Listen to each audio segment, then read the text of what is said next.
This is a legendary street food stand in Bangkok. For over 30 years, Mr. Somsak has been the one behind the counter cooking up one dish, crab glass noodle, and he has perfected it. And the fact that it received Michelin Bib Gourmand 6 years in a row proves it. As a result, this place can be very busy, with wait time up to an hour to get your order, and that's not even considering getting seated at a table.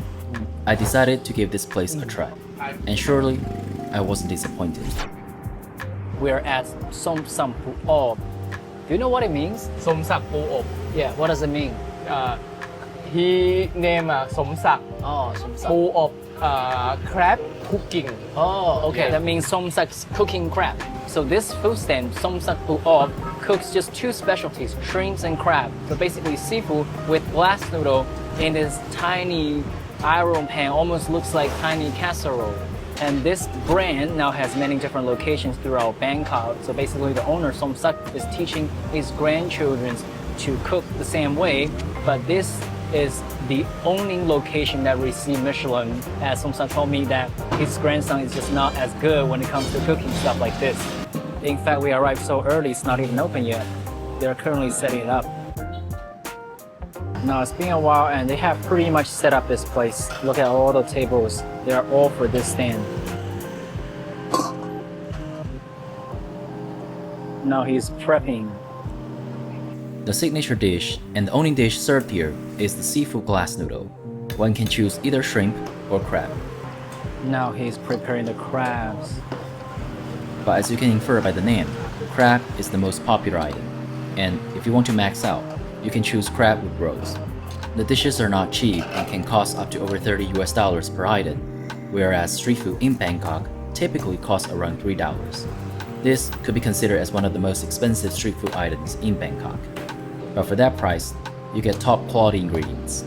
The ingredients are so fresh that they were still alive and butchered right before the service. And you can get a whole crab per pot. The chef is first preparing a little seasoning. Then he pulls the glass noodle together with this little bowl. วันโปรดมันกลับบ้าน He's gonna add that in. ทำไมทำอะไรไม่ได้ที่กินไม่เผ็ดโตกุ้งมันไหม้ก็ไม่ได้แล้วไง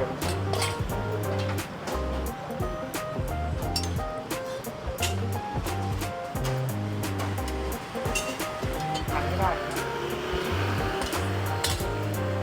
เขายังไม่กลับเขาถามผมว่าทำไมไม่ส่งของผมบอกอ๋อรอลูกค้ารอเพื่อนลูกจีน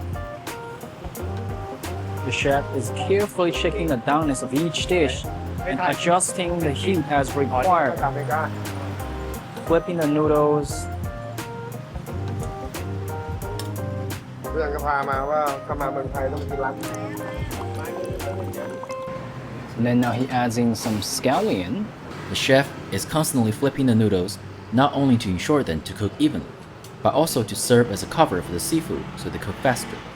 The lid causes convection inside the pot, and with the liquid from the mixture and release from the seafood ingredients, the dish is effectively steaming and baking all in one.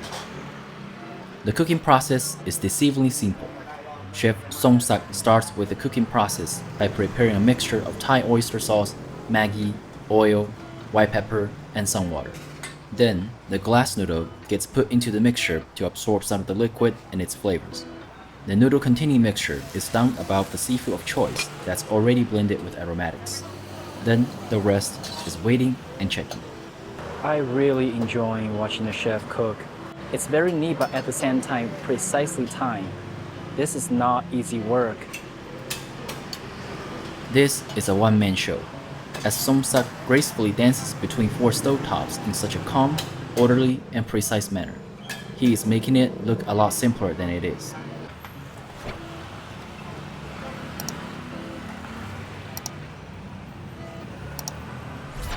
Finally, this is for me, crab with roll.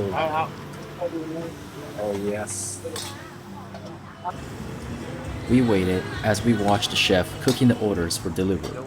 While in the bustling street food scene of Bangkok, the average wait time for food is around 5 minutes. At this place, it could take up to 1 hour just to get your order during busy days, and sometimes you can't even get a table. So it is advised that you arrive early. right before they started service.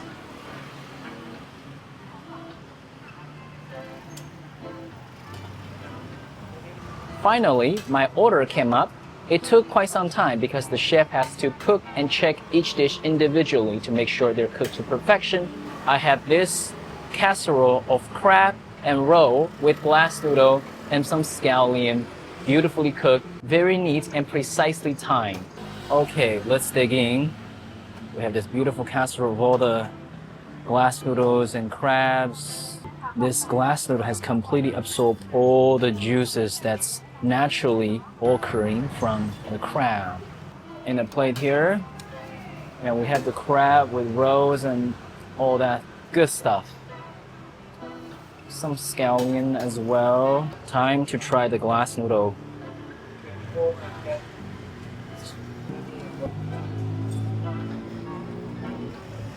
Wonderful. It's really simple and it's just like umami, and it just completely absorbs all the juices that's from the seafood product, that's from the crab. Very natural flavor.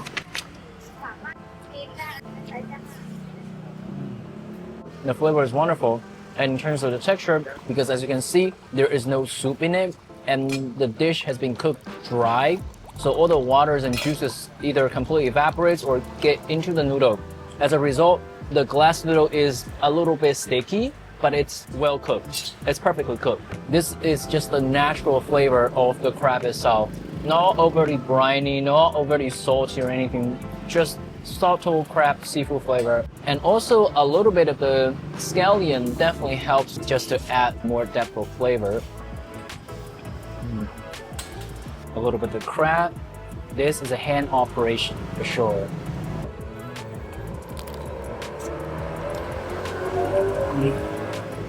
The roe is really umami, almost a little similar to sauteed duck egg yolk. The darker part of the roe could be quite briny, a bit fish sauce, just a tap.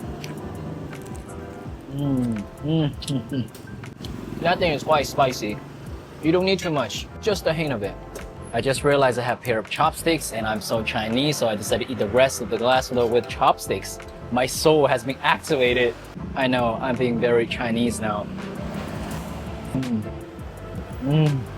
Much better. I really like the natural subtle umami flavor from this. Slightly grassy, sweet scallion. I eat so much faster and so much involved with chopsticks. Don't judge me.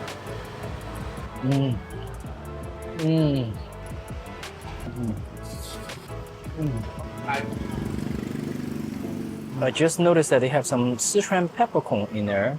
Sichuan peppercorn in Chinese cuisine is used all over the place in tiny quantities to get rid of fishy flavors, like in this case. In fact, they use a combination of Sichuan peppercorn and black peppercorn. The shell here with all the edges could be quite sharp, but I really like the roe here, egg yolk from the sea. But some of the top main part with the darker color could be slightly fishy and somewhat bitter taste in some parts, but most of them doesn't have that. The crab meat is almost a little sweet. Now look at all the people here. Today's not even considered a busy day. What a meal. I am very satisfied, especially watching the chef cook everything in order, neatly and precisely. This is something to be experienced. This is Fuski. Like, share, and subscribe. I'll see you on the next one.